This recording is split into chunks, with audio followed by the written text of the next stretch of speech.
Donc aujourd'hui, la seule certitude que nous ayons, c'est que nous avons cette planète. Et au lieu de l'apercevoir comme une chance inouïe, on l'aperçoit comme un gisement de ressources qu'il faut épuiser jusqu'au dernier poisson, au dernier arbre, etc. C'est de la folie. Eliette.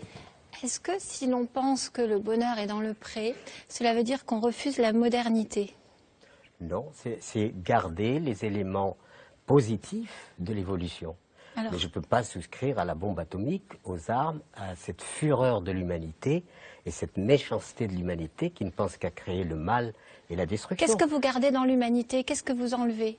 Et dans le progrès technologique, par exemple, qu'est-ce que vous en gardez? Est-ce que vous pensez qu'il faut le rejeter complètement pour se rapprocher de la nature? Absolument pas, l'évolution doit continuer, mais quel esprit oriente l'évolution? Quels sont les choix moraux que nous faisons par rapport à ça? Et quand on choisit de construire des fusils, je ne peux pas souscrire à ça.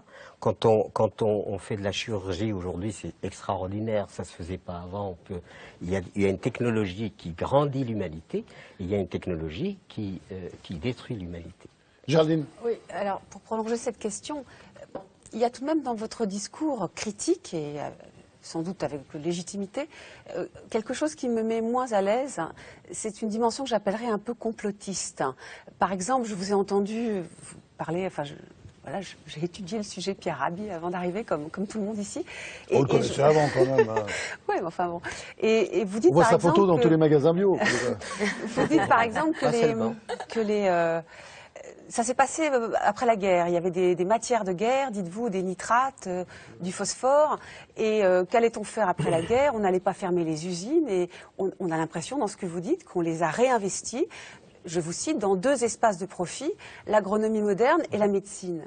Oui. Dit comme ça donne l'impression que des gens ont organisé tout ça, ont organisé cette destruction. Rien n'est anodin. Il y a la pétrochimie internationale qui voyait des intérêts. Et elle a produit un prescripteur d'engrais, de pesticides, etc. et un prescripteur de médicaments. Voilà, c'est structuré, c'est pas du hasard. Donc il y a des gens qui ont orchestré une sorte de destruction de l'homme par les médicaments, c'est ça que vous dites? Non, c'est-à-dire peut-être dans un aveuglement total et ignorance totale, mais les faits sont là. Donc c'est pas un complot, c'était des bonnes intentions? Vous savez, les bonnes intentions, je suis persuadé que des tas de gens pensent que les organismes génétiquement modifiés sont une très bonne intention pour la fin dans le monde. Sauf que c'est un drame. Voilà. C'est-à-dire que ce qu'ignore aujourd'hui le monde moderne, c'est que la Terre, c'est un organisme vivant à part entière. C'est un organisme vraiment vivant. C'est-à-dire, il y a des micro-organismes, il y a des vers de terre, il y a tout cela. Et tout cela travaille gratuitement jour et nuit, sans faire grève, rien du tout, pour que les plantes que nous faisons pousser soient pourvues. Ils font grève quand on leur met des produits chimiques, ils font plus que grève, c'est-à-dire qu'ils disparaissent. Donc le sol est vivant. Et quand vous mettez des substances chimiques, ces substances chimiques sont nuisibles au travail de la terre qui élabore des oligo-éléments, des sels minéraux, des substances très subtiles pour notre alimentation. Ce qui fait que nous mangeons des aliments carencés, terriblement carencés. Et quand un végétal est carencé, ben, il cherche à survivre. Et à ce moment-là, il devient la proie facile de maladies, de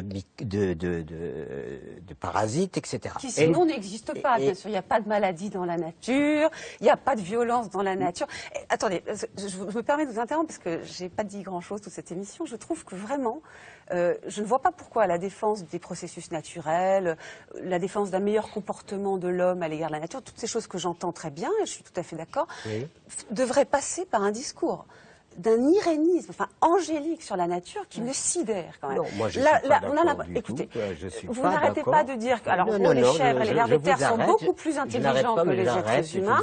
Les gens dans les villes mangent des anxiolytiques, mais pas les paysans et les gens à la campagne. La terre ne tombe jamais malade toute seule, il faut lui avoir mis des produits chimiques. Comment vous croyez qu'on a sauvé la pomme de terre de ces maladies aujourd'hui, par des produits, par la médecine. Vous mangez des produits, quand vous vous mettez à table, sont emprunts, sont contaminés. Mais ce que je dis n'est pas contradictoire avec vous. Je ne vous entends jamais dire une chose qui est tout de même très importante dans l'histoire des humains. C'est que la nature est dangereuse. Que la nature, nous devons nous en protéger. Pardon, c'est un peu freudien, vous avez fait un lapsus tout à l'heure. Non, mais ça, je ne suis pas d'accord. Raconter que la nature est dangereuse, enfin... Les virus, c'est nous qui les avons inventés. Les bactéries, on serait déjà morts. Ils ont inventé la bombe atomique aussi. les virus. Ils sont tout quoi ça. Ils ont inventé la bombe atomique, vous le savez. Les virus? Oui. Non,